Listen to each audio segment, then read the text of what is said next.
जय हिंद दोस्तों, स्वागत है हमारे चैनल न्यूज़ भारत 18 पर। आज हम बात करने जा रहे हैं एक बहुत ही महत्वपूर्ण वैश्विक मुद्दे की, जो हाल ही में संयुक्त राष्ट्र यूएन में चर्चा का केंद्र रहा। जी हाँ, हम बात कर रहे हैं फलस्तीन राज्य की स्थापना के लिए हुए ऐतिहासिक वोट की, जिसमें भारत सहित 142 देशों ने फलस्तीन के समर्थन में वोट दिया, जबकि अमेरिका सहित सिर्फ 10 देशों ने इसका विरोध किया। तो चलिए इस मुद्दे को गहराई से समझते हैं। फलस्तीन इजराइल विवाद दशकों से अंतर्राष्ट्रीय मंचों पर चर्चा का विषय रहा है। फलस्तीन को पूर्ण राज्य के रूप में मान्यता देने की मांग लंबे समय से उठ रही है। हाल ही में यूएन महासभा में इस मुद्दे पर एक प्रस्ताव पेश किया गया, जिसमें फिलिस्तीन राज्य की स्थापना और उसकी मान्यता की बात की थी। इस प्रस्ताव का मकसद था कि फलस्तीन को एक स्वतंत्र और संप्रभु राष्ट्र के रूप में मान्यता मिले, ताकि वो अंतर्राष्ट्रीय समुदाय में अपनी जगह बना सके। इस प्रस्ताव पर हुई वोटिंग के नतीजे चौंकाने वाले थे। कुल 142 देशों ने इस प्रस्ताव के पक्ष में वोट दिया, जिसमें भारत, फ्रांस, जापान और कई अन्य बड़े देश शामिल थे।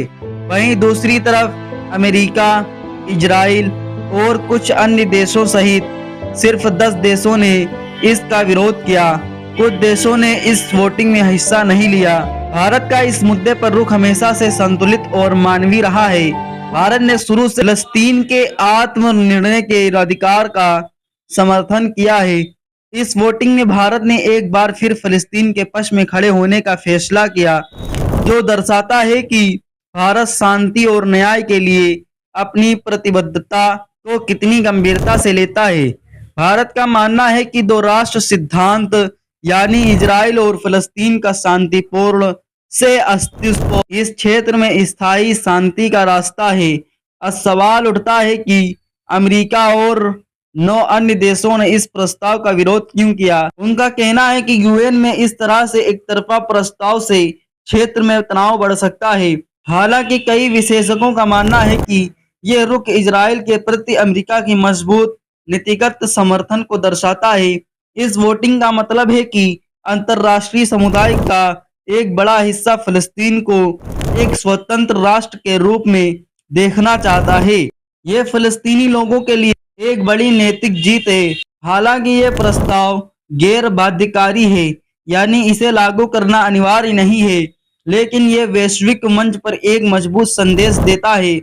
इससे फलस्तीन को यूएन में पूर्ण सदस्यता की दिशा में एक कदम और आगे बढ़ने में मदद मिल सकती है। यह थी यूएन में फलस्तीन राज्य की स्थापना के लिए हुई वोटिंग की पूरी कहानी।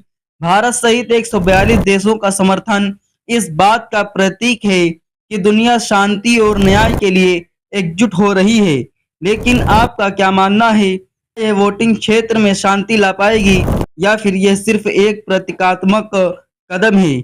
आपकी क्या राय है? कमेंट में जरूर बताएं।